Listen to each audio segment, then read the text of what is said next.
नमस्कार, मैं हूं आमोद श्रीवास्तव।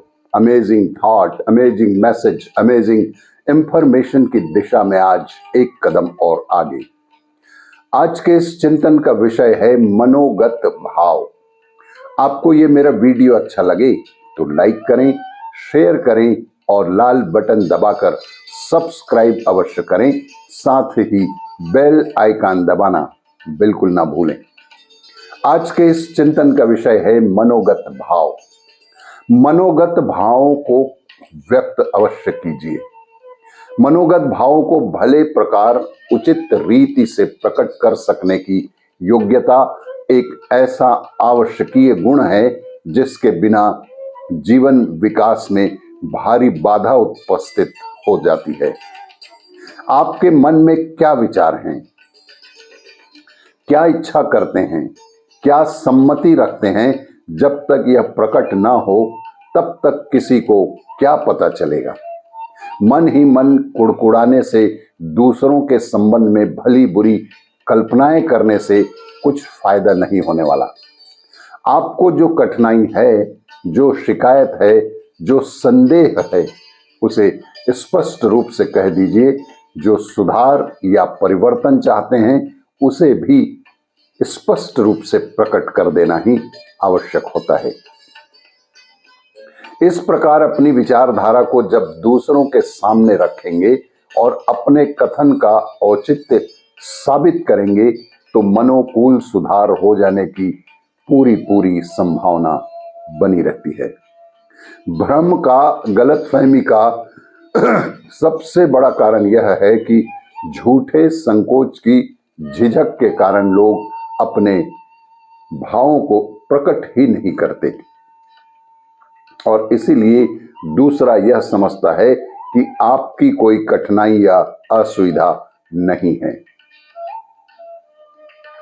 जब तक कहा ना जाए तब तक दूसरा व्यक्ति कैसे जान लेगा कि आप क्या सोचते हैं, आपके क्या विचार हैं और आप क्या चाहते हैं।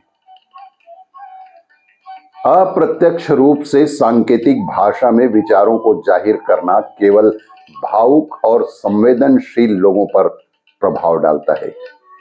साधारण कोटि के हृदयों पर उसका बहुत ही कम असर होता है।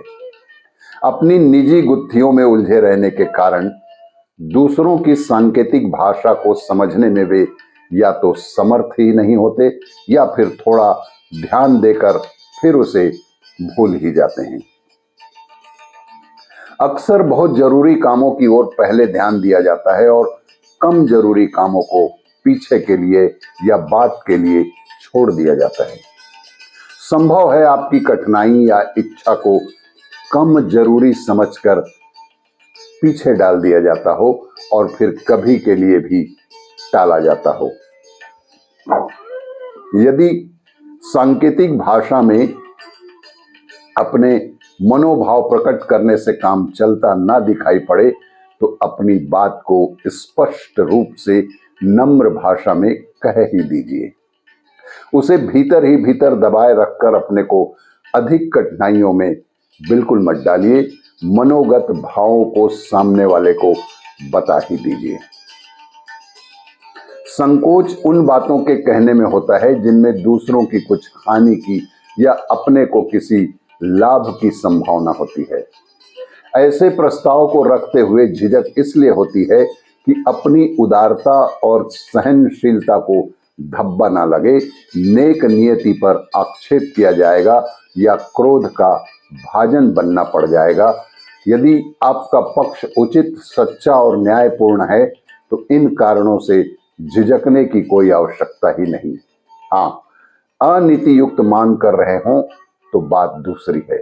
यदि अनुचित या अन्याय युक्त आपकी मांग नहीं है तो अधिकारों की रक्षा के लिए निर्भयता पूर्वक अपनी मांग को प्रकट कर ही देना चाहिए। हर मनुष्य का पुनीत कर्तव्य है कि मानवता के अधिकारों को प्राप्त करें और उनकी रक्षा भी करें। केवल व्यक्तिगत स्वार्थ के लिए नहीं, बल्कि इसलिए भी कि अपहरण और कायरता, इन दोनों घातक तत्वों का अंत ही हो जाए और अपने मनोगत भावों को अपने लोगों को बता ही देना आवश्यक है। आपको ये मेरा वीडियो अच्छा लगे तो लाइक करें, शेयर करें और सब्सक्राइब अवश्य करें। धन्यवाद।